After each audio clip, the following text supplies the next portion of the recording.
জনাইছো ৭৭ সংখ্যক গণতন্ত্ৰ দিৱস মিচিং স্বায়ত্তশাসিত পৰিষদৰ আয়োজন কৰিবলৈ প্ৰস্তুতি গ্ৰহণ কৰিছে আৰু এইবাৰ প্ৰথমবাৰৰ কাৰণে মিচিং স্বায়ত্তশাসিত পৰিষদৰ স্থায়ী যেটো চৌহদ আছে এই স্থায়ী চৌহদত অনুষ্ঠিত কৰিবলৈ সিদ্ধান্ত গ্ৰহণ কৰিছে আৰু এইবাৰ দুদিনীয়া কাৰ্যসূচীৰে গণতন্ত্ৰ দিৱস আয়োজন কৰিবলৈ সিদ্ধান্ত গ্ৰহণ কৰা হৈছে 25 তাৰিখৰ পৰা আমাৰ আৰম্ভ হ'ব 25 তাৰিখে বিশেষভাৱে আমি ওচৰে পাজৰে যিবিলাক গাঁও আছে এই গাঁৱৰ বিভিন্ন আমাৰ ৰাইজৰ মহিলাই হওক আমাৰ ল'ৰা ছোৱালী হওক তেওঁলোকৰ অংশগ্ৰহণেৰে আমি আৰম্ভ কৰিব বিচাৰিছো 25 তাৰিখে বিশেষভাৱে মহিলাসকলৰ বাবে টাগ অফ ৱাৰ প্ৰতিযোগিতাৰ আয়োজন কৰা হৈছে আৰু ছোৱালীবিলাকৰ কাৰণে স্পুন ৰেচ চামুচ দৌৰ আয়োজন কৰা হৈছে আৰু আমাৰ ল'ৰাবিলাকৰ কাৰণে দগদিক যেটো দৌৰ আয়োজন কৰা হৈছে আৰু 26 তাৰিখে বিভিন্ন বিদ্যালয়ৰ অংশগ্ৰহণেৰে আমি গণতন্ত্ৰ দিৱস আয়োজন কৰিবলৈ সিদ্ধান্ত গ্ৰহণ কৰিছো মুখ্য অতিথি হিচাপে অংশগ্ৰহণ কৰিব মিচিং স্বায়ত্তশাসিত পৰিষদৰ সন্মানীয় অধ্যক্ষ সুনীল পেগু ডাঙৰীয়া আৰু ইয়াত সকলো কাৰ্যবাহী সদস্য আৰু সাধাৰণ সদস্য অংশগ্ৰহণ কৰিব তাৰোপৰি গোৱামুখ অঞ্চলৰ বিভিন্ন অনুষ্ঠান প্ৰতিষ্ঠানৰ মুৰব্বীসকল আৰু জ্যেষ্ঠ নাগৰিকসকলক আমন্ত্ৰণ জনোৱা হৈছে আৰু বিভিন্ন জাতীয় সংগঠন ছাত্ৰ সংগঠনৰ প্ৰতিনিধিক আমন্ত্ৰণ জনোৱা হৈছে বিশেষ কাৰ্যসূচী বিভিন্ন বিদ্যালয়ৰ মাৰ্চ পাষ্ট পেট্ৰিয়টিক সং দেশপ্ৰেমমূলক গীত আৰু দেশপ্ৰেমমূলক নৃত্যৰ প্ৰতিযোগিতা আয়োজন কৰা হৈছে লগতে জনগোষ্ঠীয় নৃত্য পৰিবেশন কৰাৰ কাৰ্যসূচী হাতত লোৱা হৈছে লগতে ইতিমধ্যে আমাৰ প্ৰায় 70টা বিপণী নিৰ্মাণ কৰা হৈছে য'ত প্ৰায় কৃষকসকলৰ অংশগ্ৰহণ নিশ্চিত হৈছে কৃষকসকল যেটো প্ৰগ্ৰেছিভ কৃষক প্ৰগতিশীল কৃষক আৰু আমাৰ শিপিনীসকলে বিভিন্ন বন শিল্পৰ জৰিয়তে উৎপাদন কৰা সামগ্ৰীসমূহ প্ৰদৰ্শন কৰিব আৰু লগতে বিদ্যালয়সমূহৰ যেটো সায়েন্স এক্সিবিশন প্ৰদৰ্শন কৰিব এই সম্পৰ্কত আমি প্ৰতিযোগিতা আয়োজন কৰিছো লগতে ড্ৰয়িং কম্পিটিশন আমি সাব জুনিয়ৰ জুনিয়ৰ আৰু সিনিয়ৰ ক্যাটেগৰীত আমি প্ৰতিযোগিতা আমি আয়োজন কৰিছো আৰু লগতে ইয়াত বিভিন্ন বিভাগ যেনেকৈ KVK Dhemaji Lakhimpur college of veterinary science আৰু অন্যান্য প্ৰাইভেট যিবিলাক কৃষি সামগ্ৰী উৎপাদনকাৰী আছে তেওঁলোকে অংশগ্ৰহণ কৰিব লগতে আমাৰ সেন্ট্ৰেল গভৰ্ণমেন্টৰ সেন্ট্ৰেল এৰি মুগা ট্ৰেইনিং এণ্ড ৰিচাৰ্চ চেণ্টাৰ তেওঁলোকে সেৰিকালচাৰ সেক্টৰত যিবিলাক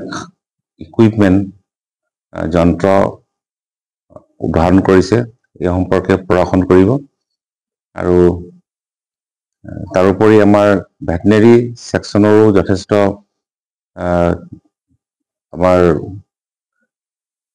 বিভিন্ন গোপালকে হওক বা বিভিন্ন আমাৰ গাহৰি পালকে হওক বা মৎস্য উৎপাদনে হওক, মৎস্য যিবিলাক মীন ফাৰ্মাৰ আছে, ফিছ ফাৰ্মাৰ আছে, তেওঁলোকেও অংশগ্ৰহণ কৰিব বুলি আমাক জনাইছে। লগতে ফল মূল উৎপাদনকাৰীসকলেও অংশগ্ৰহণ কৰিব। আৰু এনেধৰণে আমি ইতিমধ্যে প্ৰায় 50টা গ্ৰুপে তেওঁলোকে পাৰ্টিচিপেশ্যন কৰাৰ নিশ্চিতি প্ৰদান কৰিছে। লগতে আমি এইবাৰ সম্বৰ্ধনা জনোৱাৰো আমি সিদ্ধান্ত গ্ৰহণ কৰিছোঁ। আমি সম্বৰ্ধনা জনোৱাৰ কাৰণে MAC অঞ্চলৰ প্ৰায় 3 গৰাকী আমাৰ মহিলাই ACS পাছ কৰিছে। তেওঁলোক হৈছে মিছ দীপশিখা দলে 26 rank, miss jenny Pegu 24th rank, আৰু মিছ অঞ্জলি কমান 99th ৰেংক। লগতে তেওঁলোকক আমি সম্বৰ্ধনা জনোৱাৰ কাৰণে সিদ্ধান্ত গ্ৰহণ কৰিছোঁ। আৰু লগতে মিচিং যিটো ট্ৰেডিশ্যনেল বস্ত্ৰ GI টেগ কৰাৰ কাৰণে যিগৰাকী ব্যক্তিয়ে প্ৰচেষ্টা চলাইছিলে আৰু ইতিমধ্যে ঘোষণা কৰা হৈছে, তেখেত হৈছে পংকজ কুমাৰ শৰ্মা। তেওঁ হৈছে institute of handicraft development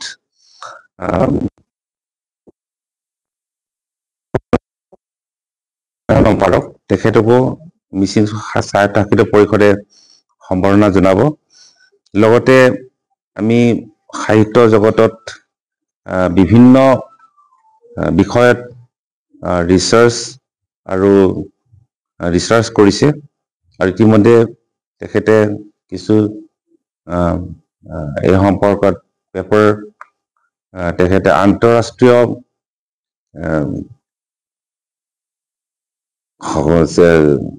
seminar বা আলোচনা চক্ৰত ইতিমধ্যে তেওঁ প্ৰেজেণ্টেশ্যন দিছে। তেখেত হৈছে ডক্টৰ লিখন চন্দ্ৰ দলে। তেখেতকো আমি আৰ্ট এণ্ড লিটাৰেচাৰ শিতানত আমি সম্বৰ্ধনা জনাব সিদ্ধান্ত গ্ৰহণ কৰিছোঁ। লগতে প্ৰগ্ৰেছিভ ফাৰ্মাৰ শিতানত আমি পবিত্ৰ কুলি, তেখেত হৈছে বিহপুৰীয়া অঞ্চলৰ, আৰু ইতিমধ্যে তেখেতে ফিছ ফাৰ্মিং আৰু অন্যান্য ক্ষেত্ৰত তেখেতে উল্লেখযোগ্য ব্যৱসায় আমি কৰা বুলি গম পাইছোঁ, আৰু উৎপাদন কৰা বুলি আমি গম পাইছোঁ বিজ্ঞানসন্মতভাৱে। গতিকে পবিত্ৰ কুলি ডাঙৰীয়াক আমি সম্বৰ্ধনা জনোৱাৰ কাৰণে সিদ্ধান্ত গ্ৰহণ কৰিছোঁ। লগতে ক্ৰীড়া জগততো আমি সিদ্ধান্ত গ্ৰহণ কৰিছোঁ। ইতিমধ্যে কিছু ৰাষ্ট্ৰীয় পৰ্যায়ত সুনাম অৰ্জনৰ কাৰণে তেখেতসকলৰ যিটো লিষ্ট আমাৰ ওচৰত আহি পৰিছে, আমি এতিয়ালৈকে চূড়ান্ত সিদ্ধান্ত গ্ৰহণ কৰা নাই। আমি কাইলৈৰ ভিতৰতে আমি চূড়ান্ত সিদ্ধান্ত গ্ৰহণ কৰি ক্ৰীড়া জগতৰ কিছু উল্লেখযোগ্য খেলুৱৈকো আমি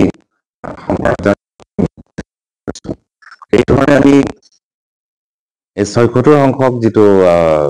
গণতন্ত্ৰ দিৱস আমি পালন কৰাৰ কাৰণে আমি সিদ্ধান্ত গ্ৰহণ কৰিছোঁ। ইতিমধ্যে এই ক্ষেত্ৰত আমি যাৱতীয় প্ৰস্তুতি আমি প্ৰায় সম্পূৰ্ণ কৰিছোঁ। গতিকে আমি আশা ৰাখিছোঁ এইবাৰ জনগণে আমাৰ এই কাৰ্যসূচীৰ প্ৰতি সক্ৰিয় সহযোগ আগবঢ়াব। আৰু মই এই সুযোগৰ জৰিয়তে আপোনালোকৰ জৰিয়তে মই গোৱামুখবাসী ৰাইজক এই যিটো আগন্তুক কাৰ্যসূচী মিচিং স্বায়ত্তশাসিত পৰিষদে মিচিং স্বায়ত্তশাসিত পৰিষদৰ স্থায়ী চৌহদত আয়োজন কৰিছে, এই কাৰ্যসূচীত অংশগ্ৰহণ কৰিবলৈ মই ৰাজহুৱা আহ্বান জনাইছোঁ। এইটো চুমনি গাঁৱত আছে। চুমনি গাঁও ইয়াৰ পৰা গোৱামুখ কেন্দ্ৰৰ পৰা প্ৰায় 5 কিলোমিটাৰ হ'ব। চুমনি পাৰঘাট অঞ্চলত চুমনি গাঁৱে আমাক ইতিমধ্যে দান কৰিছে প্ৰায় 217 বিঘা। এই 217 বিঘাত আমি ইতিমধ্যে স্থায়ী সচিবালয় নিৰ্মাণ আৰম্ভ হৈছে, আৰু আমি হয়তো 2027 চনত আমি এটা নতুন সচিবালয়ত আমি প্ৰৱেশ কৰিবলৈ আমি সক্ষম হ'ম বুলি আমি আশা ৰাখিছো সেয়েহে এই যেটো চৌহদ এই চৌহদৰ সম্পৰ্কে কিছু প্ৰচাৰ কৰাৰ কাৰণে আমি ৰাইজৰ মাজত আমি সকলোৱে এই বিষয়টো আমি লৈ যোৱাৰ উদ্দেশ্যৰে আমি স্থায়ী চৌহদত আমি এইবাৰ ৭৬ সংখ্যক গণতন্ত্ৰ দিৱস আমি আয়োজন কৰিছো আমি এইটো খেলো ইণ্ডিয়া নেশ্যনেল পৰ্যায়ত খেলো ইণ্ডিয়া বা ৰাষ্ট্ৰীয় যেটো ক্ৰীড়া মহোৎসৱ তেনে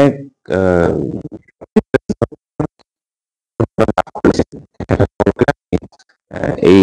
সম্পূৰ্ণটো লাভৰ কাৰণে সিদ্ধান্ত গ্ৰহণ কৰিছো এই বিষয়টো অকমান মই যেতিয়াতে সমালোচ আছে কোনো আমাৰ যিসকল পালকে হওক বা গাড়ী পালকে তেওঁলোককো আপোনালোকে সম্পূৰ্ণ চৰকাৰে এতিয়া এই ক্ষেত্ৰত আমি ভাবো যে যিমানে যি আঁচনি গ্ৰহণ নকৰো লাগে কিন্তু থলুৱা যিবিলাক কৃষক আছে কি হৰ্টিকালচাৰে হওক বা মীন ক্ষেত্ৰতে হওক যাতে তেওঁলোক ক্ষতিগ্ৰস্ত হ'ব নালাগে এই কথা আমি চৰকাৰক জনাম আৰু এই ক্ষেত্ৰত আমি এটো নাভাবো যে স্থানীয় কৃষকসকল যাতে ক্ষতিগ্ৰস্ত হয় এনেকুৱা ধৰণৰ আঁচনি হয়তো আমি সমৰ্থন জনাবৰ কাৰণে আমি আলোচনা কৰিব লাগিব কি ধৰণে নিৰাপত্তা তেওঁলোকে সুৰক্ষিত কৰিব পাৰিব আৰু এই কথা আমি আৰু এটা জনাব বিচাৰিছো যে আমাৰ MSCSL প্ৰতি বছৰে আমি অনুষ্ঠিত কৰি আহিছো এইবাৰ আমি ৮ ফেব্ৰুৱাৰীৰ পৰা 16 ফেব্ৰুৱাৰীলৈ আমাৰ অনুষ্ঠিত হ'ব তো 6 দিনীয়া যেটো মেচ কম্পিটিশন হ'ব আৰু এটা প্ৰায় 40টা সমষ্টিক আমি 8 ভাগত আমি বিভক্ত কৰিছো আমি জোন হিচাপে বিভক্ত কৰিছো আৰু এই 8টা দলৰ মাজত প্ৰতিযোগিতা হ'ব আৰু ইতিমধ্যে 5 জানুৱাৰীৰ পৰা এটা এমহীয়া প্ৰশিক্ষণ কেন্দ্ৰ আৰম্ভ হৈছে আৰু এতিয়াও এটো আমাৰ প্ৰায় 140 জন 17 বছৰ বয়স অনুৰ্ধৰ যুৱকে ইতিমধ্যে ইয়াত প্ৰায় 5 জানুৱাৰীৰ পৰা প্ৰশিক্ষণ গ্ৰহণ কৰি আছে ৰূপহী গাঁৱৰ যেটো এটা প্ৰশিক্ষণ কেন্দ্ৰ আছে তাত তেওঁলোকে প্ৰশিক্ষণ গ্ৰহণ কৰি আছে আৰু এই প্ৰশিক্ষণ 7 তাৰিখলৈকে চলিব আৰু 8 তাৰিখৰ পৰা আমাৰ যেটো MSCSL আৰম্ভ হ'ব